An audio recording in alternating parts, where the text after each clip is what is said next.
On est eh bien l'exposition Bonsaï Club Girondin. Voilà, ça y est, notre club, enfin, après de nombreuses années, on a réussi à organiser un petit événement sympa. Qu'est-ce que c'est une exposition club pour toi, Seb? L'idée, c'est de présenter le travail des adhérents, des membres. C'est-à-dire, qu'est-ce qu'on fait toute l'année, en quoi ça consiste, comment nos arbres évoluent. L'idée, c'est pas du tout d'être une présentation d'arbres très matures. Voilà, on n'est pas sur une exposition d'envergure nationale ou internationale, c'est vraiment un travail local. Il y a beaucoup de pédagogie dans une exposition et c'est voilà, c'est le cœur de tout ce qu'on fait au quotidien dans le club. Donc, Et c'est notre passion, on anime depuis très longtemps, Seb et moi, le Bonsaï Club Girondin. Bien sûr, on va voir toute l'équipe, il y aura Guillaume, vous allez voir Claude, que vous voyez de temps en temps dans les vidéos, vous allez voir Julien.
Tu peux nous présenter le château mère? C'est un château qui date du XVIIIe siècle, il me semble. Oui, exactement. C'est un château qui a été terminé précisément au XVIIe siècle et habité au XVIIIe, qui a été bâti sur un reste de château fort qui date du XIIIe siècle. C'est un endroit assez passager dans le Médoc.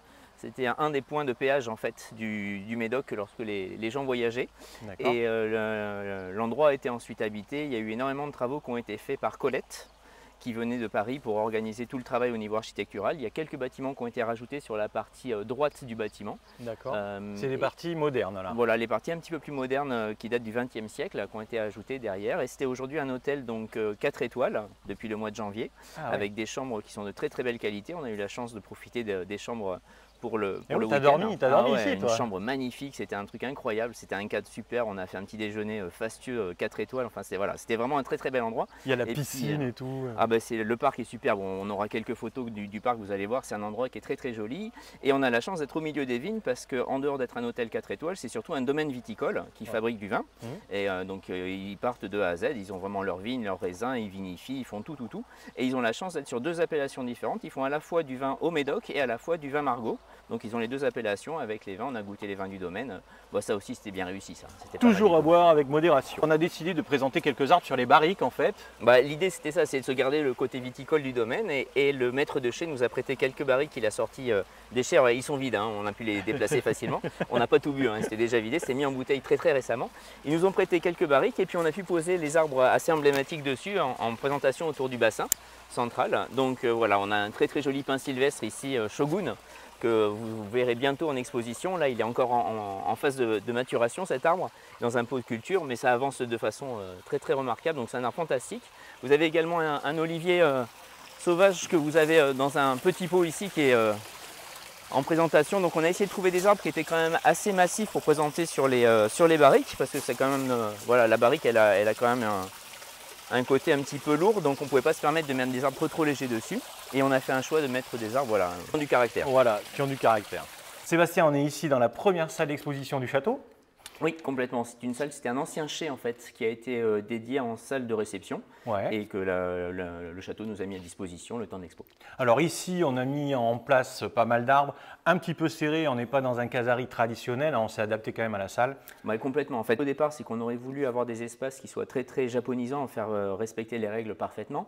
Et on a eu tellement de membres en fait qui ont répondu présent et qui ont voulu absolument déposer des arbres. Et c'était le but du jeu, c'était le premier but du jeu, c'était que tout le monde expose dans l'assaut. Et on a voulu absolument à ce que chacun s'investisse dans l'expo. Et en fait, ça a largement débordé nos espérances, puisqu'on a énormément de membres qui ont apporté des arbres. On a été obligé du coup de serrer un tout petit peu plus les présentations. On a quitté un petit peu donc l'esprit casari comme on voulait le faire. Ouais. Mais au moins, voilà, je suis sûr et certain que tout le monde a pu proposer ce qu'il avait envie de proposer et c'était ça l'essentiel. Et on a proposé aussi une idée novatrice pour, on va dire, donner non pas un âge à un arbre, mais situer, on va dire, l'ancienneté, l'antériorité de l'arbre. Oui, tout à fait. Les étiquettes de présentation des arbres pour présenter au public les variétés. On nous pose souvent la question, quel est l'âge de cet arbre? Mais en fait, ce n'est pas la vraie question. Hein. Pour les gens qui connaissent un petit peu le bonsaï, on se fiche de savoir quel âge a réellement la plante. Ce qui est important, c'est quel est son degré de maturité en termes de bonsaï. Et on a eu l'idée de présenter une petite fiche de présentation sous ce format-là. Donc vous voyez comment ça fonctionne. On a mis le nom de la variété, bon ça c'était une évidence. Et ensuite, c'était le degré de maturité en fait, du bonsaï. On n'a pas voulu parler d'âge.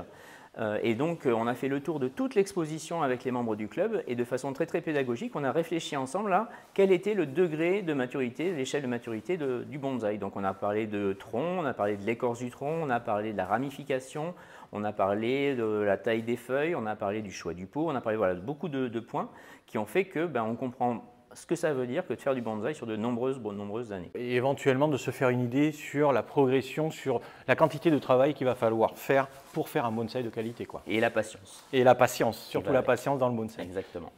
Ici, on peut aussi parler d'une artiste qui présente ses œuvres derrière nous. Oui, on a la chance d'avoir été coopté avec le Château-Mère, avec Océane, qui nous a proposé tout un tas d'œuvres picturales. Donc, elle travaille beaucoup sur la notion de peinture. Je crois qu'elle fait aussi un petit peu de photos. L'idée, c'était de mélanger à la fois bonsaï et tableau dans une exposition où les deux se mêlent de façon plutôt agréable. On a réussi à avoir des ambiances qui fonctionnent très très bien ensemble. Et tout le château, l'intégralité du château, il n'y a pas que la salle d'exposition, on a toutes les pièces dans le château qui sont également sur le même modèle. Ça se fait très souvent au Japon d'avoir une association avec des arbres, bien sûr des plants d'accompagnement, ça c'est le kasari traditionnel, mais on peut aussi avoir des statuettes, on peut aussi avoir des kakemonos, également des tableaux. Oh oui, puis alors, la chance hier, c'est que j'ai rencontré quelqu'un qui venait visiter l'exposition, qui travaille aux Beaux-Arts à Bordeaux et qui nous a fait un petit tour de quelques arbres en parlant justement de tout ce qui est vide, plein, espace vide, espace plein, et puis aussi les lignes directrices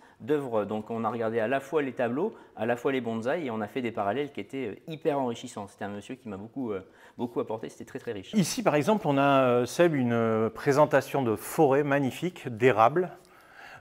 Qu'est-ce que tu peux nous dire par rapport à l'échelle justement d'ancienneté que nous avons évoquée? Alors on a discuté un grand moment avec les membres du club sur cet arbre-là, donc une forêt d'érable que le propriétaire a depuis de très très nombreuses années.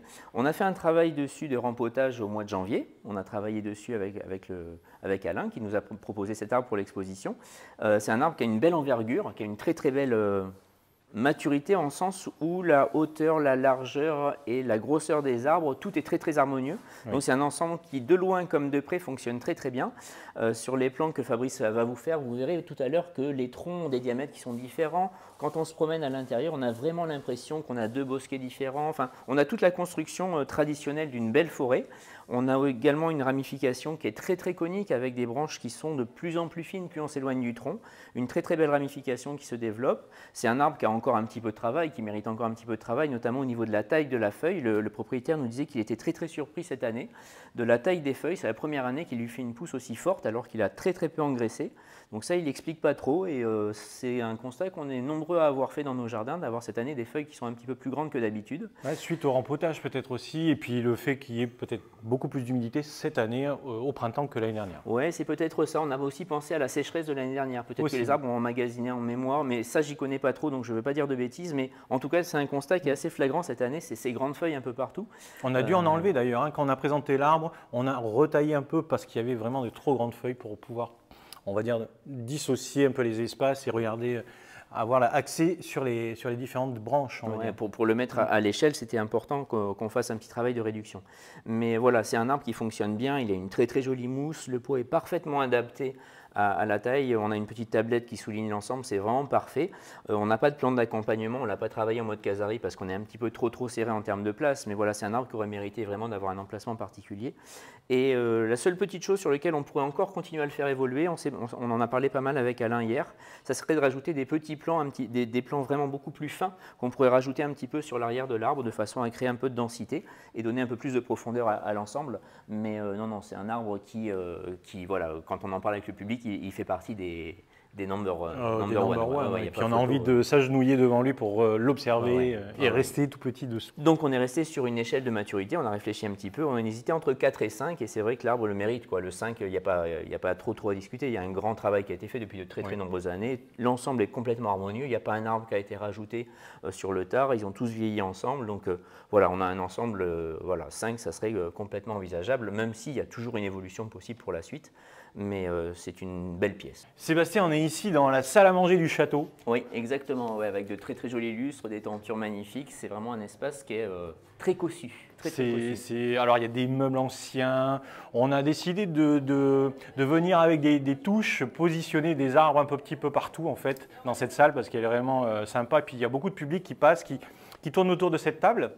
Ouais, l'idée c'était effectivement toutes les pièces du château qui étaient accessibles, on voulait les meubler de bonsaï et rajouter un petit peu.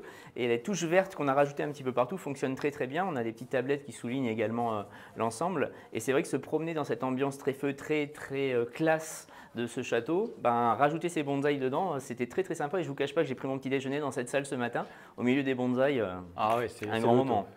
Alors, on a décidé de positionner quand même des arbres ici d'un niveau un petit peu plus, on va dire, mature par rapport à d'autres salles, puisque ici, c'est la salle vraiment phare, on va dire, du château. Oui. On a quelques pièces sympas. Ici, on a… Ça, c'est un charme de Corée, on a un olivier, un orme de Chine qui a vraiment bien densifié, un buis qui est travaillé depuis très longtemps par Guillaume, vous avez un pin blanc, vous avez un orme de Chine qui vient des établissements Barber qui a de très nombreuses années chez le propriétaire. Un arbre, bon, cet orme que vous verrez, Fabrice vous mettra en photo, qui est, j'en parle pas, c'est pas la peine. C'est un arbre emblématique de la chaîne. Voilà, et derrière une cascade d'orme de Chine qui a une vingtaine d'années de travail qui vient d'une grande histoire que je vous raconterai à une autre occasion. On peut aussi parler quand même du château. Vous pouvez venir n'importe quand en réservant, puisque c'est un hôtel comme on en a parlé tout à l'heure. Oui. C'est un hôtel, on peut réserver pour un week-end et passer un week-end ici en amoureux par exemple. Oui, le Châteaumer développe énormément le côté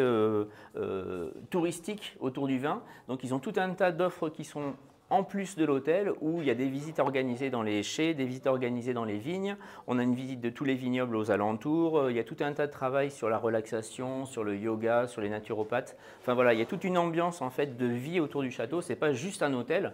Il y a toute une ambiance de travail qui est faite pour se sentir bien. Et quand on a proposé de mettre quelques bonsaïs dans le château, la propriétaire des lieux s'est emparée de suite de l'idée et a trouvé que ça collait parfaitement à l'esprit qu'elle voulait donner. On en profite d'ailleurs pour remercier les propriétaires des lieux et Sophie également, qui gère toute la partie réception, etc. Et qui nous a reçus, mais avec une infinie gentillesse. Tout était fait pour que tout se passe bien, et tout se passe bien, c'est grâce à elle, vraiment. Vraiment, merci beaucoup Sophie. Seb, ici, on est dans la salle d'entrée, on va dire, du château. Oui, tout à fait, la salle de réception. Et on a décidé de mettre ce magnifique ginkgo qui appartient à Jean-François. C'est un arbre emblématique du club parce que c'est un arbre qui appartenait à Michel Sacal. Oui, absolument, un arbre notre fondateur de club. Puis qui est vieux, très vieux. C'est un arbre qui a vraiment été entretenu en bonsaï depuis de très nombreuses années. En forme de flamme comme ça. C'est le classique. On est sur le ginkgo le plus classique possible dans un pot qui souligne merveilleusement bien. Et cette idée de verticalité, elle va super bien avec le lustre qui est juste au-dessus, cette grande table ronde qui présente. Et voilà, c'est un arbre qui a vraiment marqué les esprits des visiteurs tout le week-end. Enfin, moi, dès que je l'ai vu arriver, cet arbre, c'était évident qu'il vienne ici. Il avait vraiment sa place dans ce très beau salon. Et l'avantage du ginkgo, en plus, c'est qu'il a toute une symbolique cachée derrière de longévité. Enfin, il y a plein de choses qui vont avec et qui vont parfaitement dans l'esprit des lieux. D'ailleurs, je pense que sur la chaîne, vous verrez un focus dédié uniquement à cet arbre parce que j'aimerais que vous le voyiez en automne. C'est un arbre qui est somptueux, qui a une forme en flamme, donc forcément avec les feuilles jaune, eh bien, il aura l'apparat, on va dire, il aura l'apparence de ce que veulent faire justement les Japonais, montrer une flamme comme ça pendant 1 ou 2 semaines, parce que c'est très éphémère les couleurs des feuilles. Oui, et puis c'est un arbre, on est loin des standards bonsaï, on n'a pas de ligne de tronc, on n'est pas sur cette logique-là. C'est vraiment quelque chose d'à part, quoi. C'est très, très, très caractéristique. Et c'est une variété qui, au départ, me rebutait un petit peu. Et plus j'avance, et plus je me dis que voilà, ça me surprend et j'ai envie d'en savoir plus sur cet arbre.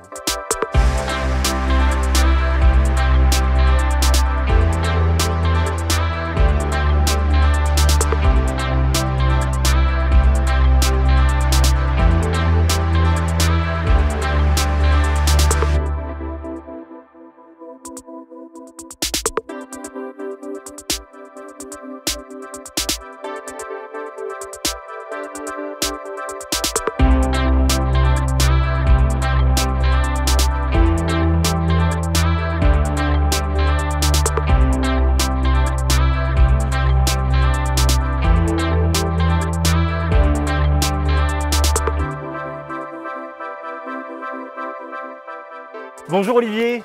Salut Fabrice. Alors aujourd'hui je suis aussi avec Au Garden Design Olivier qui est le responsable de la boutique.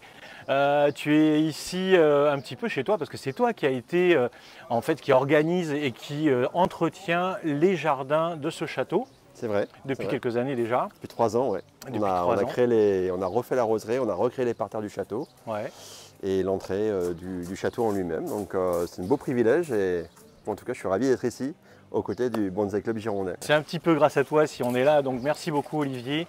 On rappelle la boutique Au Garden Design, eh bien, c'est un site internet également sur lequel on va pouvoir retrouver l'ensemble de tes produits. Exactement, un site internet en ligne où il y a plus de presque quasiment 1000 produits en ligne. D'accord. Substrat, mais aussi matériel, outillage, engrais, voilà, tout ce qu'il faut pour bien entretenir son arbre. Hein.